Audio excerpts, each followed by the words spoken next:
Bonjour à tous, comme convenu, la deuxième vidéo qui nous parle des halachot de la sonnerie du shofar. On sait tous que mitzvah hayom beshofar, la mitzvah du jour est d'écouter le shofar.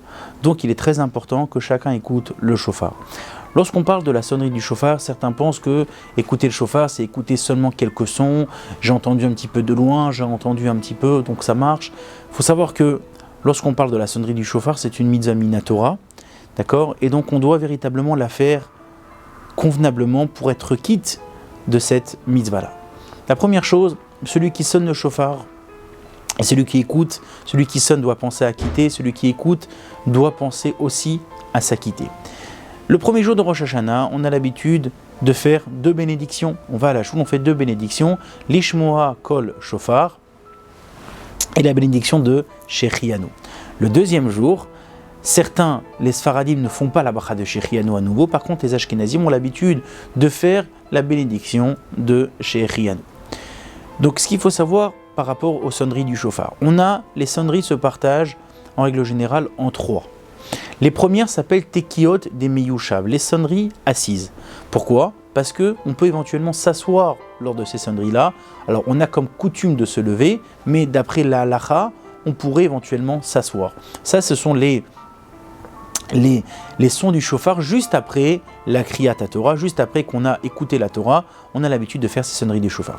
Les deuxièmes sonneries, c'est ce qu'on appelle Tekiyot des Mehumad, les sonneries debout. Là, on est obligé d'être debout parce qu'en fait, c'est dans la tefila de Moussaf, c'est dans la Hamida et dans la répétition de la Hamida. Ensuite, on a les dernières sonneries qui sont les sonneries à la fin de la tefila. Là, on va voir plusieurs coutumes, combien on en sonne, et ainsi de suite. Mais je voudrais m'arrêter essentiellement d'abord sur Tekiyot des Meyushav et Tekiyot des Mehumad.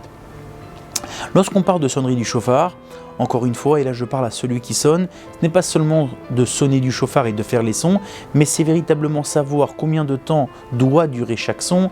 Dans un cas où on s'est trompé, qu'est-ce qu'on fait ? Et est-ce qu'on a le droit de respirer ? On doit marquer un arrêt, mais sans respirer. Donc il y a beaucoup d'halachot à connaître qu'il faudra véritablement faire attention pour pouvoir acquitter les gens. Mais en tout cas, le Tekiyot des Meyushav, nous devons écouter au minimum 30 sons. On doit écouter 30 sons, et d'ailleurs, lorsqu'on fait aux gens dans la rue qui n'ont pas écouté le shofar, on leur fait ces sons-là, car c'est ces sons-là où on équitte min à Torah. Alors, en fait, ça se partage en trois, dans les sonneries assises. La première, c'est ce qu'on va appeler le seder tashrat, c'est qu'on va appeler tekiya, c'est le son simple, le shevarim, le son un petit peu coupé, et la teroua, le son très coupé, et ensuite le son simple. Ensuite, ça, on le fait 3 fois. Ensuite, on a la deuxième partie qui est le son simple, le son un petit peu coupé, le son simple 3 fois. On a la dernière partie, la troisième partie, qui est le son simple, le son coupé et le son simple, qu'on fait 3 fois. Donc cette série en tout de 30 sons, c'est ce qu'on a l'habitude de faire juste après la lecture de la Torah. Et il faut véritablement s'efforcer à écouter chaque mot, chaque son, de rester concentré pour pouvoir être quitte. On n'a pas le droit de parler. Dès qu'on entend la bénédiction, on ne parle pas du tout jusqu'à la fin des sonneries de la Hamida. Donc faire très attention à ne pas parler. Souvent les gens disent au Chazan, bravo, t'as très bien sonné. Il ne faut pas le dire. D'accord ? On peut le dire après l'office. Mais par contre, lorsqu'on a fait la bénédiction, en fait, on acquitte les sonneries qui sont aussi dans la Hamida. Donc on ne parle pas, justement pour ne pas créer un F-sec, pour ne pas créer une interruption.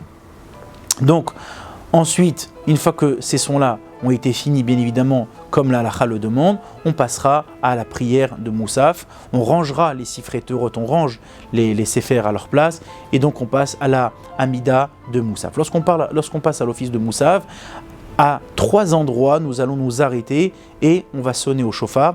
Il y a dans la halakha certaines petites nuances, une petite nuance très fine entre les premières sonneries et les deuxièmes.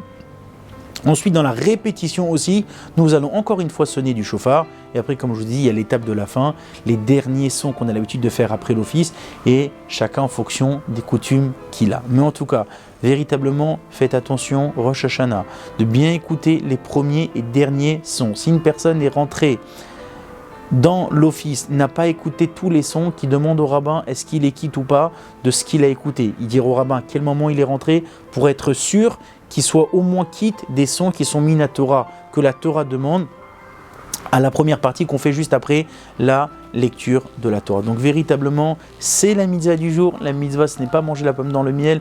La mitzvah, c'est pas de manger des fèves. C'est la mitzvah, donc véritablement faire attention, même si toutes les coutumes sont extrêmement importantes, mais la halakha est extrêmement importante de pouvoir la faire et de pouvoir écouter le son du shofar comme on le doit. Alors qu'on passe tous une bonne et une douce année, matériellement et spirituellement, avec beaucoup de joie, beaucoup de réussite, de succès pour nous, nos enfants, et qu'une longue vie, une bonne santé, et bien évidemment le plus important avec la venue du Mashiach.